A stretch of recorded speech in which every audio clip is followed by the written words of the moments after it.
Auzubillahiminash-shaytanir-rajim. Bismillahir-rahmanir-rahim. Hello, I'm Dar Shaukat, and in this lecture, I'm going to discuss about the right against exploitation. This is the third right mentioned in the fundamental rights of the Indian Constitution. In the earlier we had discussed about the right to equality, right to freedom. Hope so you understood those lectures very well. If you have any question regarding those topics, you can ask me at any time. You can send me a mail or you can send a message on WhatsApp 9596307080. I will try my level best to answer the questions. Thank you so much. So in this lecture, I'm going to discuss about a right against exploitation. Right against exploitation. A right against exploitation is mentioned in Article 23 and 24 of Indian Constitution. Now let's talk about Article 23. Article 23 prohibits traffic in human being and forced labor. Prohibition of trafficking in human being and forced labor. So both are punishable. याद रखिएगा कि सबसे पहले समझ लेते हैं कि traffic in human being किस चीज़ को कहते हैं. सिंपली जो इंसान होता है, इंसान का सेल नहीं हो सकता जैसे गुड्स का होता है. जैसे हम यूजुअली किसी चीज़ का सेल करते हैं, लाइक द टमाटोज, पटेटोज, या किसी चेयर का या किसी कारपेट का. इस तरीके से हम इंसान को नहीं सेल या बाई कर सकते हैं, बेच नहीं सकते, इसका व्यापार नहीं कर सकते. So the article 23 is about selling and buying of man, women, children like goods. यानी बच्चे जो होते हैं, औरतें जो होते हैं, छोटे बच्चे जो होते हैं, उनका हम सेल नहीं कर सकते, उनको हम बेच नहीं सकते, उनका हम सेल नहीं कर सकते. उसको हम कहते हैं prohibition of trafficking in human beings and forced labour. So इस कॉन्सेप्ट को हम इमोरल ट्रैफिक इन वुमेन भी कहते हैं. यानी immoral traffic in women, women का सेल होता है, उसके बाद उनको गलत कामों में लगाया जाता है. So this is totally punishable. So इसके लिए हमारे पास इंडिया के अंदर बहुत सारे एक्ट्स हैं, जैसे bonded labour system act 1978, minimum wage act 1948, contract labour act 1970. और ये जो सारे एक्ट्स हैं ये उन पे एप्लीकेबल होता है जो इस तरह की हरकतें करेगा. एग्जाम्पल के तौर पे अगर कोई इंसान ऐसा है, one who is a white collar, one who is very rich, और वो किसी गरीब इंसान के बच्चे को ले लेता है और उसका सेल कर लेता है, जैसे इंडिया के अंदर होता है. नेपाल, इंडिया के बच्चों को नेपाल भेजा जाता है सेल करके. सो इस तरीके से हम कह सकते हैं कि इस पे टोटली बैन है, इस पे ये टोटली पनिशेबल है. सो इसी तरीके से अगर आप देखेंगे, देवदासी एक कॉन्सेप्ट है. देवदासी का मतलब क्या होता है? हिंदू के अंदर है. हिंदू की जो लड़कियां होती है उन्हें कहा जाता है कि आपको उम्र भर मंदिर के अंदर ही रहना है, तो उन पर फोर्स नहीं किया जा सकता. सो वो रहे तो ठीक, ना रहे तो कोई टेंशन ही नहीं है, लेकिन उसको हम कहते हैं देवदासी, ऐसे भी नहीं कह सकते. सो उस पे भी बैन है, और स्लेवरी पे भी बैन है, गुलामी पे भी बैन है. सो इस तरीके से हमारे पास बहुत सारे एक्ट्स बने हुए हैं, जैसे इमोरल ट्रैफिक एक्ट 1956, जिसमें हमें क्या करना है, जो बैगर होता है, बैगिंग नहीं करवा सकते हम. बैगर का मतलब होता क्या है? वर्क विदाउट रेम्यूनरेशन, यानी आप किसी को काम करवाओगे और उस केस में आप उसे पैसे नहीं दोगे. सो पुराने ज़माने में क्या हुआ करता था, जो बड़े बड़े ज़मींदार हुआ करते थे वो अपनी ज़मीन टेनेंट्स को दिया करते थे, और उसके बाद उनको कोई कंपनसेशन नहीं दिया करते थे, उनको पैसे नहीं दिया करते थे, ज़बरदस्ती उनसे काम किया करवाते थे. We can say the bounded labour और the forced labour.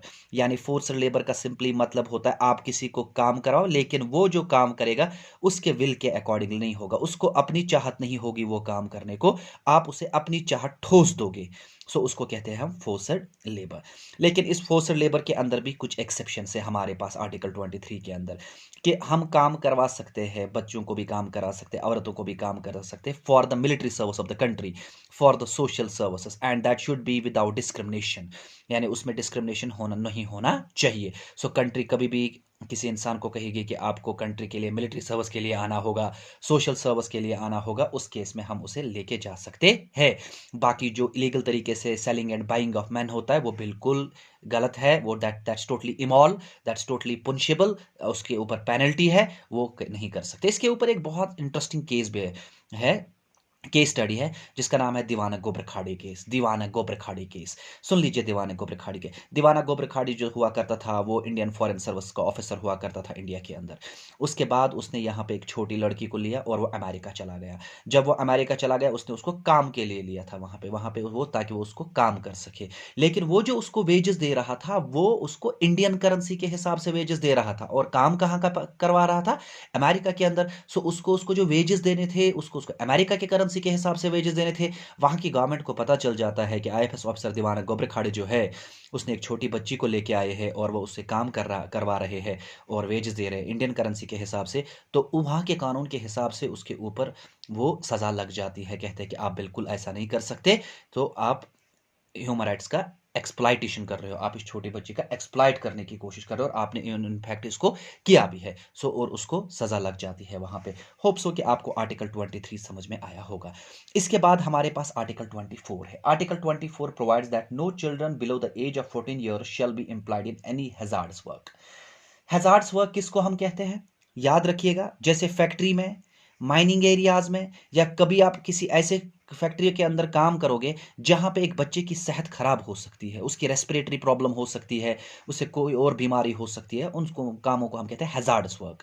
So constitution ने इस पर टोटली बैन लगा दी है कि 14 साल तक के उम्र को हम बच्चे को काम नहीं करवा सकते। देयर इज कंप्लीट प्रोहिबिशन, ठीक, इन एनी मतलब in any sort of business, but there is an exception. यहां पे भी कोई काम करवा सकता है। Not prohibit their employment in any harmless and innocent work.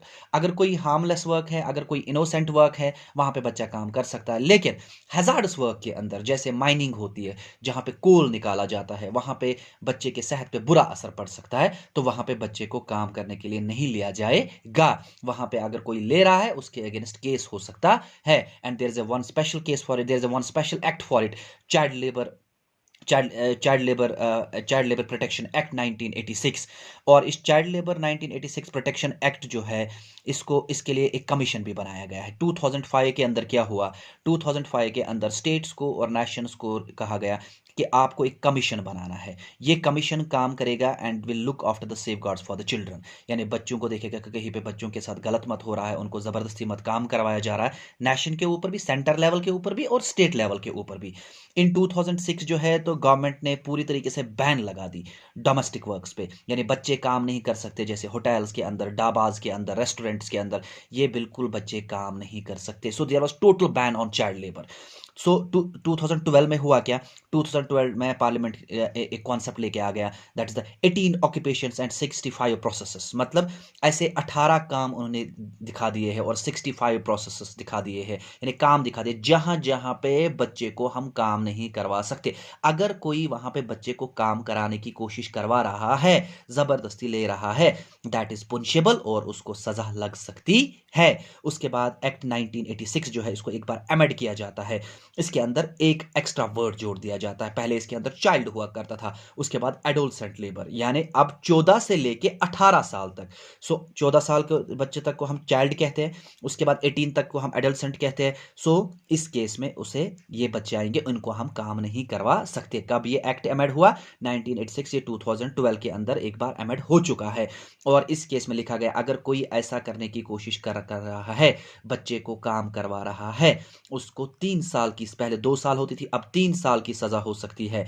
2000 से लेके 50,000 रुपए तक का जुर्माना हो सकता है। सो याद रखिएगा, right against exploitation is about the trafficking in human beings as well as the prohibits employment of children below the age of 14 years.